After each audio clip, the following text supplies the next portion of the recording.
নমস্কার, আমি তনুশ্রী। রাশি চক্রের জ্যোতিষ আলোচনায় সবাইকে স্বাগত জানাই। আজকের আলোচ্য বিষয় হলো 2026 মকর রাশি বা লগ্নের মানুষদের কেমন যাবে। মকর কালপুরুষের দশম রাশি এবং শনি দেবের দ্বারা প্রভাবিত একটি রাশি।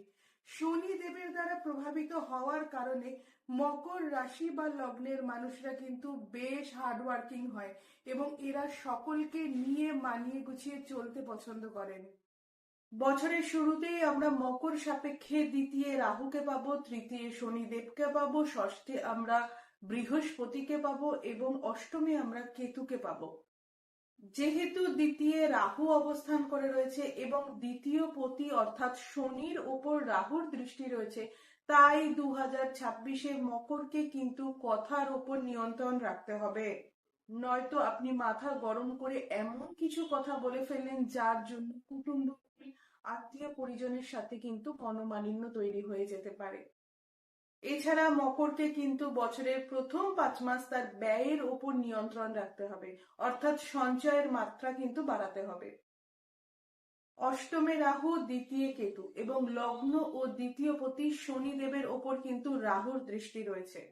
ফলে 2026-এর মে পর্যন্ত কিন্তু মকরকে নিজের শরীর স্বাস্থ্য সম্পর্কে অনেক অনেক অনেক বেশি সচেতন থাকতে হবে। এছাড়া মকরের ক্ষেত্রে কিন্তু কিছু ভুল ট্রিটমেন্ট হওয়ার সম্ভাবনা থাকছে 2026-এ। পেট সংক্রান্ত সমস্যায় ভুগবার প্রবণতা কিন্তু মকরের ক্ষেত্রে 2026-এ থাকছে, তাই পেট নিয়ে কিন্তু মকরকে অনেক বেশি সাবধান থাকতে হবে। তবে যখন জুন মাসে বৃহস্পতি কর্কটে প্রবেশ করবে তখন কিন্তু বৃহস্পতির দৃষ্টি থাকবে মকর রাশির ওপর এবং মকর রাশির অধিপতি শনিদেবের ওপরও। ফলে মকরের ক্ষেত্রে এই সময় থেকে কিন্তু শারীরিক ও মানসিক দিক থেকে উন্নতি এটা আসতে দেখতে পাওয়া যাবে। অর্থাৎ মানসিক চাপ, অস্থিরতা, দুশ্চিন্তা অনেকটাই কমতে দেখতে পাওয়া যাবে মকরের ক্ষেত্রে। বৃদ্ধি পাবে সাহস, উদ্যম এবং পরিশ্রম করবার প্রবণতা। মকরের ক্ষেত্রে 2026-এর প্রথম দিকে কিছু বাধা বিপত্তি থাকলেও জুন মাস থেকে কিন্তু এই বাধা বিপত্তিগুলি অনেকটাই কাটতে দেখতে পাওয়া যাবে। তবে জানুয়ারি থেকে মার্চ এবং অক্টোবর থেকে ডিসেম্বর এই কয়েকটা মাস কিন্তু মকরকে তার শরীর স্বাস্থ্যের উপর অনেক বেশি নজর দিতে হবে, কারণ মকরের ক্ষেত্রে কিন্তু এই সময়ে চোট, আঘাত প্রাপ্তির সম্ভাবনা থাকছে।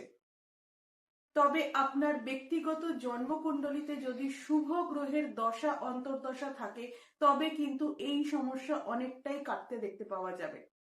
তবে অর্থনৈতিক অবস্থার ক্ষেত্রে স্থায়িত্ব বৃদ্ধি পাবে কিন্তু মকরের 2026-এ। এছাড়া প্রাপ্তি যোগ এটাও কিন্তু মকরের ক্ষেত্রে 2026-এ রয়েছে। জুন থেকে অক্টোবর এই সময় মকর কিন্তু শিক্ষা ক্ষেত্রে উন্নতি করতে পারবে। এছাড়া যারা রিসার্চ করতে চাইছেন এবং রিসার্চের জন্য বিদেশে যেতে চাইছেন তাদের জন্য কিন্তু এই সময়টা শুভ থাকছে। যারা বিবাহ করতে চাইছেন তাদের জন্য কিন্তু জুন থেকে অক্টোবর এই মাসগুলো শুভ থাকছে। মকরের ক্ষেত্রে ব্যবসায় উন্নতি দেখতে পাওয়া যাবে।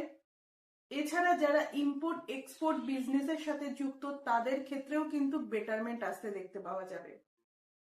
এটি একটি সাধারণ বার্ষিক রাশিফল। সম্পূর্ণ মিলনের জন্য কিন্তু আপনার ব্যক্তিগত জন্মকুণ্ডলী বিচার করা আবশ্যক। আজ এ পর্যন্তই। যদি ভিডিওটি ভালো লাগে অবশ্যই ভিডিওটিকে লাইক করবেন, চ্যানেলটিকে সাবস্ক্রাইব করবেন এবং জ্যোতিষ সংক্রান্ত আপনাদের যত প্রশ্ন আছে কমেন্টে করুন। আমি চেষ্টা করব আপনাদের প্রশ্নের উত্তর দিতে। সবাই ভালো থাকুন, সুস্থ থাকুন।